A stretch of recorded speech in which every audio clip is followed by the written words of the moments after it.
I want to bring in Fox Business real estate contributor and Mansion Global host Katrina Campins. There's a lot to unpack in what she just reported. What is your initial reaction? We need more.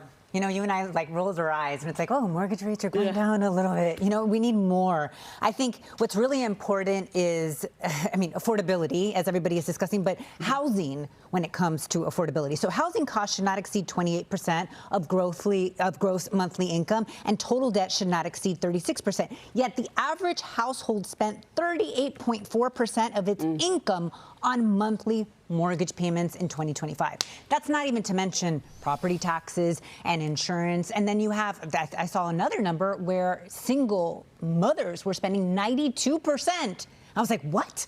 Of their income on housing. And so housing is a really big issue, and something's got to give. And I know that President Trump right now is very focused on affordability. And, you know, his message continues to be reduce inflation, reduce interest rates, and lower monthly mortgage costs. But I think if anyone can fix housing, it's President Trump, because of his experience in construction and development. He does need to get the state and local officials involved. And I have spoken to the CFO of Florida in particular about property taxes and what's going to come on the ballot in November, and his conversations with our governor. And I think Florida is going to lead the way when it comes to that. We have a builder in chief. We have a real estate executive in chief. And I think that that's the most important point right there that you made. But also looking at that, you know, Jerry was saying 6.3% next year. Redfin next year is saying 6.2%. Whoop-de-doo. You need those rates to go down. What do you make of the idea? And this has come from the administration of a portable mortgage. What about an assumable mortgage? I love it. I do too. I really do, because if you have a 2 or 3%, which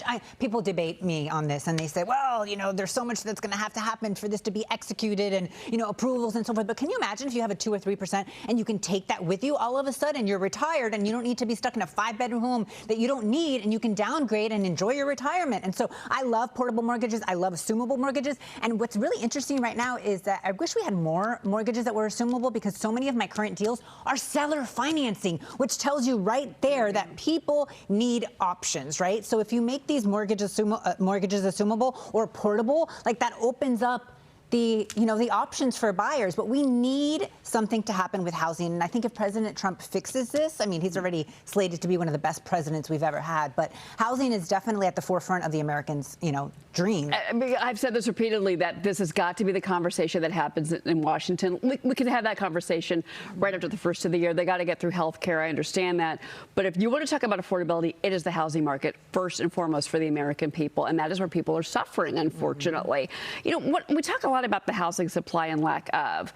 I can see how we can flip some existing inventory, but what about the builders? What about actually adding more inventory? Is that going to help the problem, do you think, next year? Maybe take some of the regulations out of the builders, pockets and not pockets, excuse me, take some of the regulation off of the builders so that they will go out and quickly build and not feel so hamstrung. It's such an important part of this conversation, because people are talking about mortgage rates and about mortgage options. But if you don't have supply, you're not fixing the issue. You really need supply. And in order for that to happen, you need to reduce regulations. You need to change zoning, and be able to encourage builders to build more. I mean, that's at the forefront of this issue. And so I think that's why I read about the Marshall Plan idea and about, Trump leading the way. I think people are a little bit scared about that, but it's not like he's going to step on their toes. He's just going to encourage them. And who better to do so than to, change these regulations and these zoning laws so that more young families can invest and actually get married and have children, because that's why we're seeing